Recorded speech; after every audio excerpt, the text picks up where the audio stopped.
আসসালামু আলাইকুম সবাইকে। আশা করি সবাই আলহামদুলিল্লাহ অনেক ভালো আছো। আজকের এই ভিডিওতে আমরা রসায়নের চ্যাপ্টার 4 পর্যায় সারণী এর একটি টপিক নিয়ে আলোচনা করব, যেটা হচ্ছে তোমার মৌলের অবস্থান নির্ণয়। তো মৌলের অবস্থান নির্ণয় করতে গেলে আমাদেরকে ইলেকট্রন বিন্যাস জানতে হবে। ইলেকট্রন বিন্যাস আশা করি সবাই পারো, আর যদি না পারো তাহলে আমাকে একটা কমেন্ট করে জানাও। আমি ইনশাল্লাহ ভবিষ্যতে কোনোদিন ইলেকট্রন বিন্যাস নিয়ে একটা ভিডিও বানাবো ইনশাল্লাহ। দেখো, মৌলের অবস্থান নির্ণয় আমাদেরকে আগে জানতে হবে এই জিনিসটা কি বলছে। এই জিনিসটা দিয়ে তুমি জানো, ধরো পর্যায় সারণীতে এরকম, হ্যাঁ পর্যায় সারণী এরকম এরকম একটা পর্যায় আছে। আর গ্রুপ ধরো এটা 1 2 3 4, এইদিকে তো গ্রুপ, এইদিকে গ্রুপ আর এইদিকে পর্যায়। তাহলে এটা ধরো যে 6 নাম্বার পর্যায়ে, এটা সে টু সে, এটা 6 নাম্বার পর্যায়ে, এটা 7 নাম্বার পর্যায়ে। এইখানে কোনো একটা মৌল ধরো এ আছে, কোন একটা মৌল এ আছে, এখানে ধরো বি আছে, এখানে সি আছে। সে টু সে আমি বলতেছি, তোমাকে জাস্ট বুঝাচ্ছি। দেখো, ধরো এ মৌলটার ইলেকট্রন ইলেকট্রন এমন ভাবে গুছানো, এই মৌলটা 6 নাম্বার পর্যায়ের 2 নাম্বার গ্রুপে অবস্থিত। 6 নাম্বার পর্যায়ের 2 নাম্বার গ্রুপ অন্য কোথাও কি আছে? এইটা কি 6 নাম্বার পর্যায়ে 2 নাম্বার গ্রুপ? এইটা কি 6 নাম্বার পর্যায়ে 2 নাম্বার গ্রুপ? না, এইটা হচ্ছে, এই সেলটা হচ্ছে 6 নাম্বার পর্যায়ে 2 নাম্বার গ্রুপ। তার মানে এ এর যদি তুমি ইলেকট্রন বিন্যাস করো, ইলেকট্রন বিন্যাসটা এরকম ভাবে দাঁড়াবে যে এটার পর্যায় 6 গ্রুপ 2। বুঝছো? পর্যায় 6 গ্রুপ 2, এইটাই অবস্থান নির্ণয়। মানে আমরা জাস্ট ওই মৌলটাকে আইডেন্টিফাই করব যে ওই মৌলটার গ্রুপ কোথায়, গ্রুপ কত এবং পর্যায় কত। দেখো, পর্যায় সারণীতে তোমার পর্যায় আছে কয়টা? 60টা। গ্রুপ আছে কয়টা? 18টা। তাহলে আমরা 118টা মৌলের 118টা মৌলের ভিতরে কোনটা কোন গ্রুপে এবং কোন পর্যায়ে অবস্থিত ওইটা বের করতে পারবো ইলেকট্রন বিন্যাসের মাধ্যমে। এই কারণে ইলেকট্রন বিন্যাসটা খুবই গুরুত্বপূর্ণ এবং অবস্থান নির্ণয় করা ইলেকট্রন বিন্যাসের মাধ্যমে খুবই সহজ। তো চলো আমরা মেইন টপিকে যাই। দেখো, হাইড্রোজেনের ইলেকট্রন বিন্যাস। আমি প্রথমে 3টা জিনিস লিখছি, দেখো 3টা মৌল লিখছি, হাইড্রোজেন, বোরন এবং ক্রোমিয়াম। তো এখানে হাইড্রোজেনের ইলেকট্রন একটা, তাহলে হাইড্রোজেনের আমরা ইলেকট্রন বিন্যাস করলাম 1s1। বোরনের ক্ষেত্রে তোমার 1s1, sorry 1s2, 2s2, 2p1, হ্যাঁ ইলেকট্রন বিন্যাস করতেছি। ক্রোমিয়ামের ক্ষেত্রে কি হবে? 1s2, 2s2, 2p6, 3s2, 3p6, এইটুকু মুছে দিই। ক্রোমিয়াম যে একটু ভিন্ন ধর্মী, ইলেকট্রন বিন্যাস যে একটু ভিন্ন রকম ভাবে করতে হয়, এটা তোমরা জানো? আশা করি জানো। এই যে এইভাবে করতে হয় ইলেকট্রন বিন্যাস ক্রোমিয়ামের, আমার মুখস্থ হয়ে গেছে, বুঝছো? আশা করি তোমরা জানো যে এখানে একটু ব্যতিক্রম আছে ক্রোমিয়ামের ইলেকট্রন বিন্যাসের ক্ষেত্রে, বাট তাও আমি এখানে এই বিষয় নিয়ে কথা বলতে আসি নাই, তাই বললাম না, ইলেকট্রন বিন্যাসটা জাস্ট করছি। আশা করি ঠিক আছে, ইলেকট্রন বিন্যাসটা আশা করি ঠিক আছে। এখন যেটা মেইন বিষয়, আমাদেরকে যেটা বললাম, অবস্থান নির্ণয় করা মানে হচ্ছে পর্যায় আর গ্রুপ নির্ণয় করা। এই দুইটা না, পর্যায় আর গ্রুপ নির্ণয় করা, অবস্থান নির্ণয় করা, মানে একটু আগেই বললাম। এখন জাস্ট দেখবো কিভাবে পর্যায়টা বের করব, কিভাবে গ্রুপটা বের করব। পর্যায় নির্ণয় করা খুবই ইজি, খুবই ইজি। গ্রুপ নির্ণয় করাও খুবই ইজি। পর্যায়টা কিভাবে নির্ণয় করব?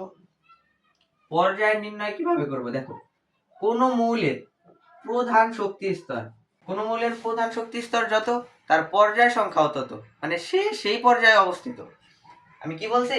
দেখো, প্রধান শক্তি স্তর মানে কি? শেষ কক্ষপথ। প্রধান শক্তি স্তর বলতে বোঝাচ্ছি শেষ কক্ষপথ। শেষ, তার শেষ কক্ষপথের নাম্বার যত, সে ওই পর্যায়ে অবস্থিত। ধরো একটা মৌল, একটা দুইটা তিনটা চারটা, এখানে চারটা চারটা অরবিট আছে না, আবার চারটা শক্তি স্তর আছে না। এই যে লাস্ট মানে 4 নাম্বার যে শক্তি স্তর, এইটা হচ্ছে তার প্রধান শক্তি স্তর, বুঝছো? এটা হচ্ছে তার প্রধান শক্তি স্তর। তার মানে তার ইলেকট্রন সংখ্যা যদি এইখানেও থাকে, তার ইলেকট্রন যদি কোনোটা এইখানেও থাকে, তার মানে তার 4টা শক্তি স্তর আছে। তাহলে 4 নাম্বারটা হচ্ছে প্রধান শক্তি স্তর। বুঝাইতে পারছি? সর্বশেষ শক্তি স্তরটাই হচ্ছে প্রধান শক্তি স্তর। এখন সর্বশেষ শক্তি স্তরের সংখ্যাই হচ্ছে তার পর্যায় সংখ্যা, মানে সে ওই পর্যায়ে অবস্থিত। ধরো 4 নাম্বার, এখানে তার কত? 4 নাম্বার না, এখানে প্রধান শক্তি স্তর, তাহলে তার পর্যায়, ওই মৌলটার পর্যায় হচ্ছে 4। এই যে এইখানে আমি যে মৌলটা দেখাচ্ছি হাইড্রোজেন, প্রথমে আছে হাইড্রোজেন, তাহলে প্রথমে হাইড্রোজেনের প্রধান শক্তি স্তর কত 1, এখানে তো একটাই আছে, শেষ কক্ষপথ বা প্রধান শক্তি স্তর 1, তার মানে হাইড্রোজেনের পর্যায় কত, এখানে হাইড্রোজেনের পর্যায় হচ্ছে তোমার 1। বুঝছো পর্যায় নির্ণয়টা? বুঝছো? তাইলে আমরা সেম ভাবে বোরনের ক্ষেত্রে করি। আসো বোরনের ক্ষেত্রে দেখি, বোরনের ক্ষেত্রে দেখি পর্যায়টা নির্ণয় করতেছি, গ্রুপটা একটু পরে দেখতেছি। পর্যায়, হ্যাঁ কি বলছিলাম, যে প্রধান শক্তি স্তর যত, ওই ওই মৌলটা অত নাম্বার পর্যায়ে অবস্থিত। তাহলে এখানে দেখো শেষ কক্ষপথ বা প্রধান শক্তি স্তর কত 2, তার মানে ওর এইভাবে ইলেকট্রন গুলো আছে, এই পর্যন্তই সীমাবদ্ধ। ওর ইলেকট্রন আছে 5টা, এখানে 2টা, এখানে থাকবে 3টা, এই যে এখানে 2টা, এখানে 1টা 2টা 3টা, যে কোনো মানে এইভাবে থাকবে, ওর ইলেকট্রন থাকবে এইভাবে। তো আমরা 2 নাম্বার কক্ষপথে তো ওর শেষ, তার মানে এটা ওর প্রধান শক্তি স্তর, প্রধান শক্তি স্তরের সংখ্যা যেহেতু 2, তার মানে ওর পর্যায় কত 2। ইজি না? ওর পর্যায় কত 2। এখন দেখো ক্রোমিয়ামের ক্ষেত্রে ওর পর্যায় কত,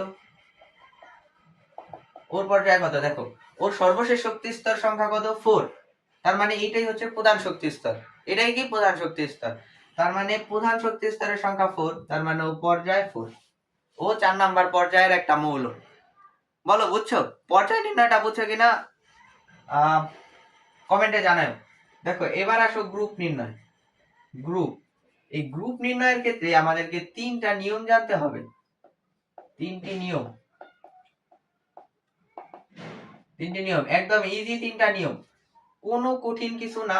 আমি আবারও বলি, কোনো কঠিন কিছু না, একদম ইজি 3টা নিয়ম, তুমি ইজিলি বুঝতে পারবা। দেখো কোন মৌলের প্রধান শক্তি স্তরে, প্রধান শক্তি স্তর কি আগেই বলছি, শেষ কক্ষপথের সংখ্যাই হচ্ছে প্রধান শক্তি স্তর। ওকে, প্রধান শক্তি স্তরে যদি এস অরবিটাল থাকে, এস অরবিটাল, এস অরবিটাল থাকে, তাহলে এস অরবিটালে যতগুলা ইলেকট্রন আছে, যতগুলা ধরো এস অরবিটালে ইলেকট্রন আছে 4টা, তার মানে ওর গ্রুপ সংখ্যা কত, গ্রুপ নাম্বারও 4। বুঝছো? যতগুলা ইলেকট্রন থাকবে ওর গ্রুপ নাম্বারও তত। কোন মৌলের এস অরবিটালে, কোন মৌলের প্রধান শক্তি স্তরে যদি শুধুমাত্র এস অরবিটাল থাকে, শুধুমাত্র এস অরবিটাল, তাহলে ওই মৌলর এস অরবিটালে যতটি ইলেকট্রন আছে অতই হবে তার গ্রুপ নাম্বার। দেখো হাইড্রোজেনের ক্ষেত্রে যদি আমি মিলাই, তাহলে হাইড্রোজেনের ক্ষেত্রে কি হবে, এটার গ্রুপ, হাইড্রোজেনের ক্ষেত্রে শেষ কক্ষপথে শুধু এস অরবিটাল আছে, তাইলে আমাদের 1 নাম্বার তোমার নিয়মটা মানবে, শুধুমাত্র এস অরবিটাল আছে, প্রধান শক্তি স্তরে এস অরবিটাল আছে, তাহলে অবশ্যই নিয়মটা মানবে। তাহলে কিভাবে মানলো, এস অরবিটালে একটা ইলেকট্রন আছে, তার মানে ওর গ্রুপ কত, গ্রুপ নাম্বার হচ্ছে 1। বলো এই জিনিসটা বুঝছো কিনা? শুধুমাত্র এস অরবিটাল থাকলে ও হচ্ছে 1 নাম্বার নিয়মটা ফলো করবে, প্রধান শক্তি স্তরে যদি শুধুমাত্র এস অরবিটাল থাকে। এখন এইখানে দেখো, এই যে বোরনের ক্ষেত্রে আসো, বোরনের ক্ষেত্রে কি শুধু প্রধান শক্তি স্তর কত 2, তাহলে ভালো কথা 2। এখন প্রধান শক্তি স্তরে কি শুধুমাত্র এস অরবিটাল আছে, এখানে তো পি অরবিটালও আছে, তাহলে কি 1 নাম্বার নিয়মও মানবে? মানবে না। তাইলে ওকে আমরা 1 নাম্বার নিয়মের সাহায্যে বসাইতে পারতেছি না, এটা বুঝছো কিনা বলো? ও কিন্তু 1 নাম্বার নিয়মটা মানবে না, তাহলে ওর ক্ষেত্রে 1 নাম্বার নিয়মটা বসানো যাবে না। এখন দেখো ক্রোমিয়ামের ক্ষেত্রে কি, ক্রোমিয়ামে তোমার শেষ শেষ অরবিটাল কত, শেষ অরবিটাল 4, 4 ঠিক আছে, এস অরবিটাল সরি প্রধান শক্তি স্তর হচ্ছে 4, এখন ওর প্রধান শক্তি স্তরে এস আছে, প্রধান শক্তি স্তরে এস আছে, কিন্তু আমাদের প্রধান শক্তি স্তরের আগের শক্তি স্তরে ডি আছে, আগের শক্তি স্তরে ডি অরবিটাল আছে, তার মানে ইলেকট্রন ডি অরবিটাল, মানে ডি অরবিটাল যদি থাকে, তাহলে আমরা কি 1 নাম্বার নিয়ম ব্যবহার করতে পারবো? এখন এটা শিখি নাই, তুমি মনে প্রশ্ন করতেছো এখন এটা শিখি নাই, হ্যাঁ এখন এটা শিখি নাই, একটু পরে বলতেছি, একটু পরে বলতেছি। এই যে 2 নাম্বার নিয়মটা আগে আগে শিখি। ক্রোমিয়ামের ক্ষেত্রে কি হবে, কিভাবে বলবো, মানে কিভাবে বলবো এটার অবস্থান কোথায়, কোন গ্রুপে অবস্থিত, এটাও বলতেছি, একটু ওয়েট করো। 2 নাম্বার অবস্থান, 2 নাম্বার নিয়মটা আগে জানি। দেখো 2 নাম্বার নিয়মের ক্ষেত্রে আছে, এইটুকু মুছে দেখে, 2 নাম্বার নিয়মটা হচ্ছে তোমার প্রধান শক্তি স্তরে যদি এস থাকে এবং পি অরবিটাল থাকে, এস এবং পি অরবিটাল যদি থাকে, তাইলে এস অরবিটালে যতটি ইলেকট্রন আছে, পি অরবিটালে যতটি ইলেকট্রন আছে, মোট কথায় ওই ওই শক্তি স্তরে যতগুলা ইলেকট্রন থাকবে তার সাথে যোগ করতে হবে 10। 2 নম্বর নিয়মে এস অরবিটালের ইলেকট্রন সংখ্যা পি অরবিটালের ইলেকট্রন সংখ্যার সাথে 10 যোগ করতে হবে। এরপরে যত আসবে ওইটাই হচ্ছে ওই মৌলের গ্রুপ নাম্বার। বলো, বুঝাইতে পারছি? আশা করি বুঝছো। এখন দেখি আমরা এখানে এই নিয়মটা ব্যবহৃত হয় নাকি। 2 নম্বর নিয়মে আমরা কি জানছি? এস অরবিটাল লাগবে প্রধান শক্তি স্তরে। হ্যাঁ, এস অরবিটাল আছে বোরনের ক্ষেত্রে। পি অরবিটাল লাগবে, ওকে, পি অরবিটালও আছে। এখন আমরা জাস্ট 2 নম্বর নিয়মটা ফলো করব। এস অরবিটালে তোমার 2টা ইলেকট্রন আছে, এস অরবিটালে 2টা ইলেকট্রন আছে, আচ্ছা এটার গ্রুপ। এস অরবিটালে আছে 2টা ইলেকট্রন, পি অরবিটালে কয়টা আছে দেখো? একটা ইলেকট্রন, ওকে, একটা। সাথে কত যোগ করতে হবে? এই যে 10 যোগ করতে হবে, 10। তাহলে এখন কত আসবে? 2 যোগ 1 যোগ 10, তাহলে 13 আসবে। 13। তাইলে তোমার বোরনের গ্রুপ নাম্বার কত? 13। বোরনের গ্রুপ নাম্বার কত? 13। 2 নম্বর নিয়মটাও আশা করি বুঝতে পারছো। 2 নম্বর নিয়ম আমাদের শেষ। এবার আসো 3 নম্বর নিয়ম। 3 নম্বর নিয়মটা কি দেখো?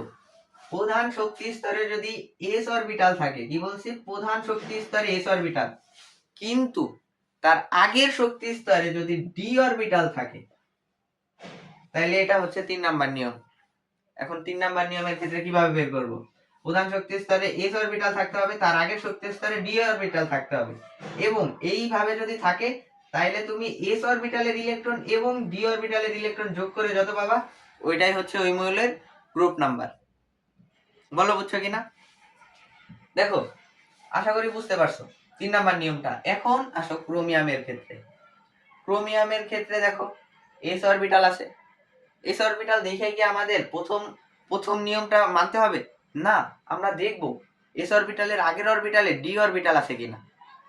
এস অরবিটালের আগের অরবিটালে দেখো, প্রধান শক্তি স্তরের আগের অরবিটালে বা প্রধান শক্তি স্তরের আগের শক্তি স্তরে ডি অরবিটালটাও আছে, ডিও আছে। তাইলে এখন কি হবে? ইলেকট্রন, এই যে এস অরবিটালের ইলেকট্রন এবং ডি অরবিটালের ইলেকট্রন যদি আমরা যোগ করে দেই, তাইলে যত পাবো ওই নাম্বারটাই হচ্ছে তার গ্রুপ নাম্বার। তাহলে ওই নাম্বারটাই তার গ্রুপ নাম্বার। দেখি ক্রোমিয়ামের ক্ষেত্রে তার গ্রুপ কত হয়। এস ডি অরবিটালে আছে তোমার 5টা ইলেকট্রন, এস অরবিটালে আছে একটা ইলেকট্রন, দেখো 6। তুমি পর্যায় সারণী খুইলা দেখবা ক্রোমিয়াম 6 নাম্বার গ্রুপেরই মৌল। তার মানে আমরা কি বুঝলাম? হাইড্রোজেনের পর্যায় 1, গ্রুপ 1। তার মানে এটা নিয়ম 1 ফলো করতেছে। হাইড্রোজেন কি ফলো করতেছে? নিয়ম 1 নাম্বার নিয়ম। এবং বোরনের ক্ষেত্রে দেখো, বোরনের ক্ষেত্রে পর্যায় 2, গ্রুপ 13। তাহলে এই বোরন কোন নিয়মটা ফলো করছিল? 2 নাম্বার নিয়ম। তাহলে লেখো নিয়ম 2। ওকে, এখন দেখো ক্রোমিয়ামের ক্ষেত্রে, ক্রোমিয়ামের পর্যায় 4, ক্রোমিয়ামের গ্রুপ 6। তাহলে ক্রোমিয়াম এখানে কত নাম্বার নিয়ম ফলো করছিল? 3 নাম্বার। এইভাবে আমরা 3 নাম্বার, 1 নাম্বার, 2 নাম্বার, 3 নাম্বার নিয়ম দিয়ে কিন্তু তোমাকে পর্যায় এবং গ্রুপ নির্ণয় করা শিখাই দিলাম। গ্রুপ নির্ণয় করা শিখলাম আমরা 3টা নিয়ম দিয়ে, এবং পর্যায় নির্ণয় করা শিখলাম আমরা শুধু প্রধান শক্তি স্তরের নাম্বারটা দিয়েই আমরা পর্যায় নির্ণয় করা শিখলাম। আশা করি বুঝতে পারছো। এখন ধরো, এইটা তো আমি আগে লিখলাম, এখন তোমাদের ম্যাগনেসিয়ামেরটা দেখাই একটু। হ্যাঁ, ম্যাগনেসিয়ামেরটা বা যে কোনো একটা মৌলেরটা দেখাই।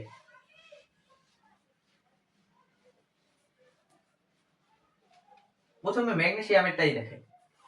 ম্যাগনেসিয়ামের ইলেকট্রন সংখ্যা কত বলো তো? 12 না? হ্যাঁ, 12। তাহলে ম্যাগনেসিয়ামের ইলেকট্রন বিন্যাস করো 1s2, 2s2, 2p6, 3s2।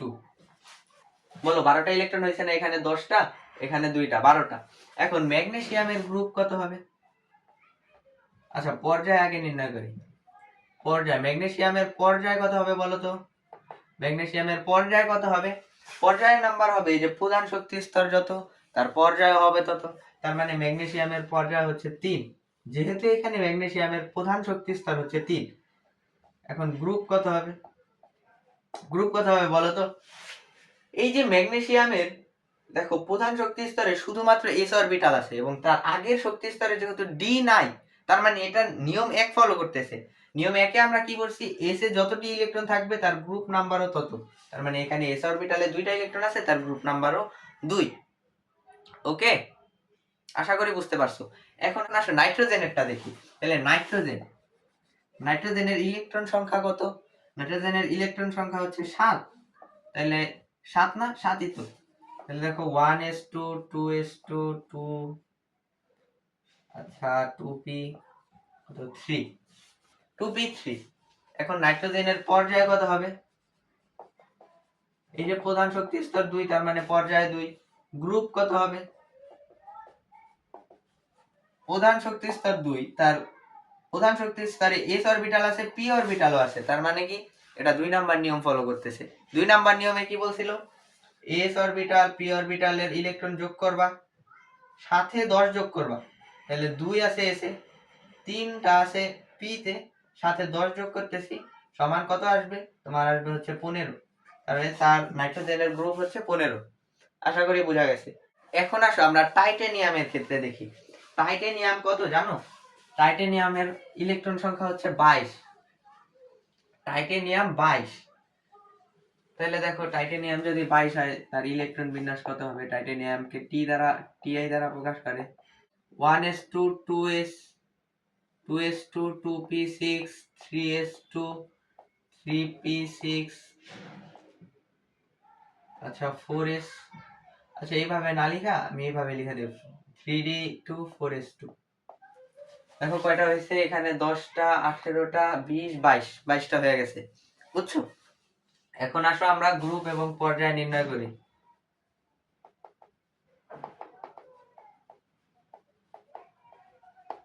দেখো এখানে প্রধান শক্তি স্তর কত? 4। তার মানে লাস্ট শক্তি স্তর কত? 4। তার মানে পর্যায় কত? 4। এখন গ্রুপ নাম্বার কত? প্রধান শক্তি স্তরে s অরবিটাল আছে, তার আগের শক্তি স্তর মানে 3 নাম্বার শক্তি স্তরে d অরবিটাল আছে। তার মানে এটায় 3 নাম্বার নিয়মটা ফলো হবে। 3 নাম্বার নিয়মে বলছিল হচ্ছে s অরবিটালে যে কয়টা ইলেকট্রন আছে, d অরবিটালে যে কয়টা ইলেকট্রন আছে যোগ করতে। দেখো 2 2 দুইটা দুইটা করে আছে, তার মানে এটার গ্রুপ হচ্ছে 4। বলো বুঝা গেছে? আশা করি বুঝতে পারছো। তো এই ছিল আমাদের মৌলের অবস্থান নির্ণয় করা ইলেকট্রন বিন্যাসের মাধ্যমে। আমি যথেষ্ট পরিমাণ চেষ্টা করছি তোমাদেরকে বোঝানোর। আশা করি বুঝতেও পারছো। তো যদি ভিডিওটা ভালো লেগে থাকে তাহলে কমপক্ষে 2 জনকে শেয়ার করে দিও। তোমার বন্ধু বান্ধব তো অবশ্যই আছে, তাদেরকে শেয়ার করে দিতে পারো। এন্ড আমাদের ফেসবুক গ্রুপে তুমি জয়েন হয়ে থাকতে পারো। ফেসবুক গ্রুপের নাম ফাহাদ এক্সপ্লেইনস, চাইলে জয়েন হয়ে যেতে পারো। আজকের ভিডিওটা এই পর্যন্তই ছিল। যদি কোনো ভিডিও লাগে, যদি কোনো বিষয়ে তুমি না বুঝো, আমাকে কমেন্টে জানাইতে পারো। আমি ইনশাল্লাহ চেষ্টা করব ওই ভিডিওটা আনার জন্য। তো আজকের মতো এই পর্যন্তই থাকো। বাই।